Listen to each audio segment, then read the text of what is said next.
नमस्कार। आज हम एक ऐसे प्राचीन रहस्य को समझने की कोशिश करेंगे जो हमारे शरीर और ऊर्जा को देखने का नजरिया ही बदल सकता है। क्या हो अगर जिसे हम आनंद का शिखर समझते हैं वो असल में हमारी जीवन शक्ति का सबसे बड़ा रिसाव हो? चलिए पता लगाते हैं।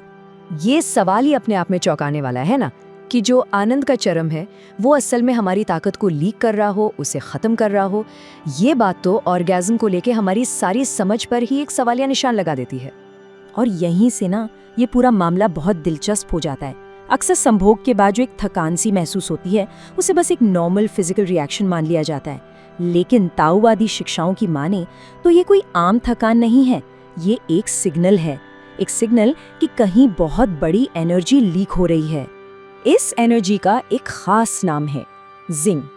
अब ये जिंक क्या है, इसे ऐसे समझिए कि ये हमारे शरीर का कोर एसेंस है, हमारा जेनेटिक फ्यूल, या कह सकते हैं हमारी बायोलॉजिकल बैटरी।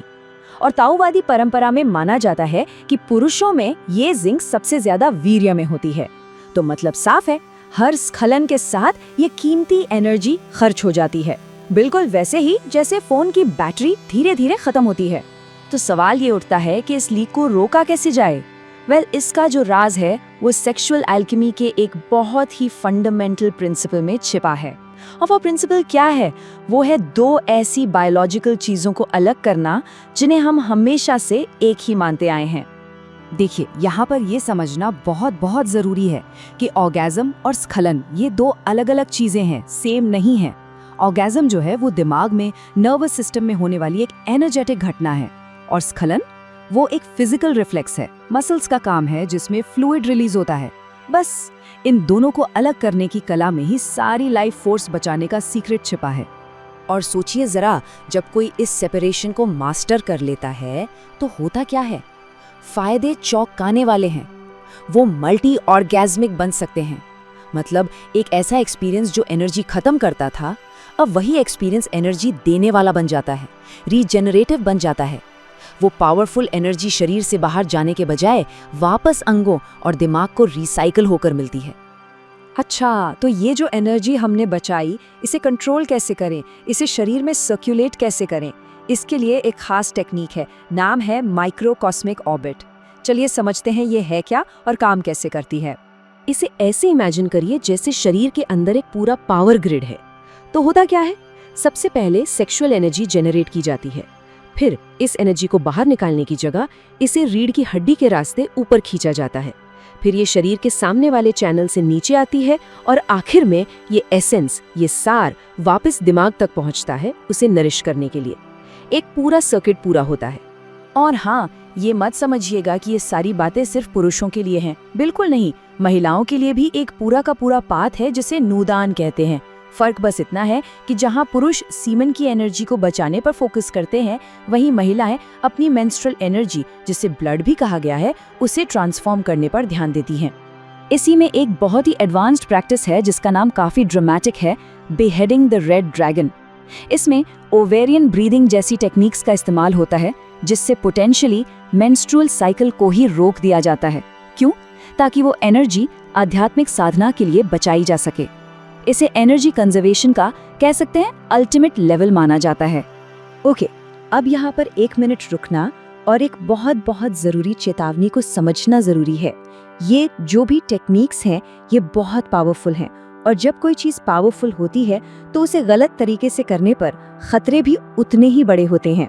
इसे समझने का सबसे अच्छा तरीका ये है कि बिना तैयारी के इस एनर्जी को जबरदस्ती रीढ़ की हड्डी में ऊपर भेजना बिल्कुल वैसा ही है जैसे एक टोस्टर के लिए बनी पतली सी तार में 10,000 वोल्ट का करंट दौड़ा देना।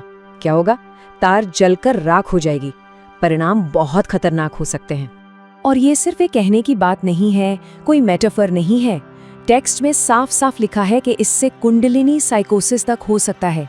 मतलब लिटरली अपनी ही अवेयरनेस को, अपनी चेतना को फ्राई कुक कर देना। ये एक ऐसी गंभीर चेतावनी है जिसे बिल्कुल भी हल्के में नहीं लिया जा सकता। और इसीलिए इन हॉट या गर्म प्रैक्टिसेस में जाने से पहले कुछ फाउंडेशन प्रैक्टिसेस, जिन्हें कूलिंग प्रैक्टिसेस कहते हैं, उनमें मास्टर होना जरूरी है, जैसे कि द इनर स्माइल या द 6 हीलिंग साउंड्स। पॉइंट ये है कि इस हाई वोल्टेज एनर्जी को मूव करने से पहले उसे बैलेंस करना, उसे ठंडा करना, बेहद जरूरी है। तो दिमाग में ये सवाल आ सकता है कि ये सब क्यों? इसका आखिर मकसद क्या है? क्या सिर्फ बेटर सेक्स के लिए? जवाब है नहीं, बिल्कुल नहीं। असल में जो फिजिकल बेनिफिट्स हैं वो तो सिर्फ एक गेटवे है, एक दरवाजा है, एक बहुत बड़े स्पिरिचुअल गोल की तरफ। इस पूरे सिस्टम का जो असली मकसद है वो है ड्यूअल कल्टीवेशन। ये वो स्टेज है जब पार्टनर्स सिर्फ फिजिकली नहीं बल्कि एक एनर्जेटिक लेवल पर एक होते हैं, जब अग्नि यानी मेल एनर्जी और जल यानी फीमेल एनर्जी मिलकर एक पावरफुल हीलिंग लव क्रिएट करते हैं। ये एक पूरा एल्केमिकल पाथ है, एक ट्रांसफॉर्मेशन का प्रोसेस। स्टेप 1 जिंग यानी एसेंस को रिफाइन करो। स्टेप 2 उसे ची यानी वाइटल एनर्जी में बदलो।